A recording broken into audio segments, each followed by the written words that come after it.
चंद्रशेखर। धन्यवाद सभापति जी।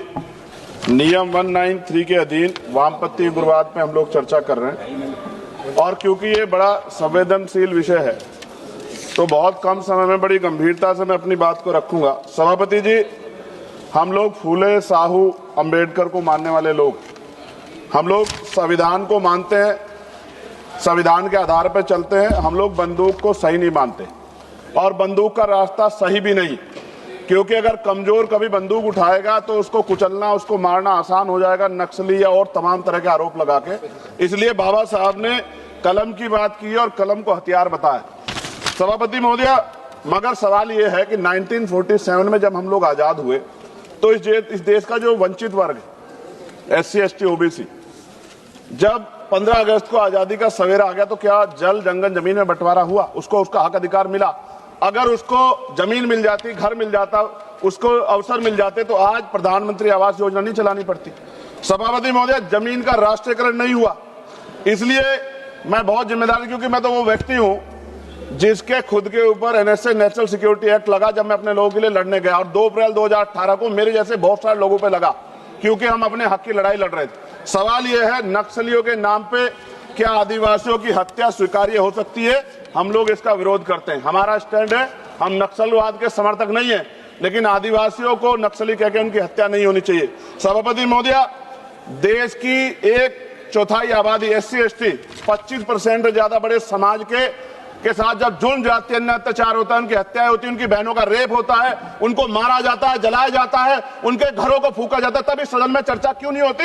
ये सदन क्यों नहीं सुनना चाहता? SC, ST, OBC के अन्याय के बाद क्यों नहीं सुनना चाहता? कितनी चर्चाएं होती है, आज हालात कितने सारे अलग अलग हैं, लेकिन चर्चा इतने बड़े 25% समाज पे क्यों नहीं होती? 52% OBC पे क्यों नहीं होती? सभापति महोदय, मैं तो मानता हूं, कुछ लोग फॉर्मेलिटी के लिए कहते हैं, अगर मैं आना होता मैं तो चर्चा के लिए चिल्लाता हूं कितनी बार, वरना तो SC, ST के लिए कोई चिल्लाता भी नहीं है। ये तो रिप्रेजेंटेशन है संविधान में। ये ना होता हमारे घरों में, हमारी गलियों में कोई वोट मांगने नहीं जाता। हम जानते हैं कि जाति व्यवस्था कितनी बदली है। और एक हमारे सज्जन कह रहे थे कि जाति व्यवस्था की वजह से एक दलित ने छोड़ दिया नक्सलवाद को, लेकिन सवाल यह है, बाबा साहब अम्बेडकर ने भी ये धर्म छोड़ा था क्योंकि यहाँ जाति व्यवस्था खाई है, ऊंच नीच का भाव। सभापति महोदय, हमारे सम्मानित एक भाजपा के सांसद जवाब दे रहे थे बड़ी चिंता के साथ। सभापति, बहुत इंपॉर्टेंट है, आप सुनिए, बहुत इंपॉर्टेंट है ये।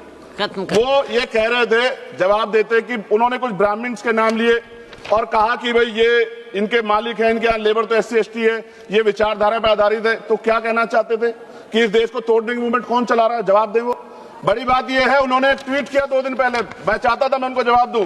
उन्होंने आरक्षण को कोसने का काम किया। ये भाजपा की सोच है, जवाब देना चाहिए भारतीय जनता पार्टी को। सभापति महोदय, मैं 1000 से ज्यादा जवानों की जान गई है 2010 से लेकर 23 तक।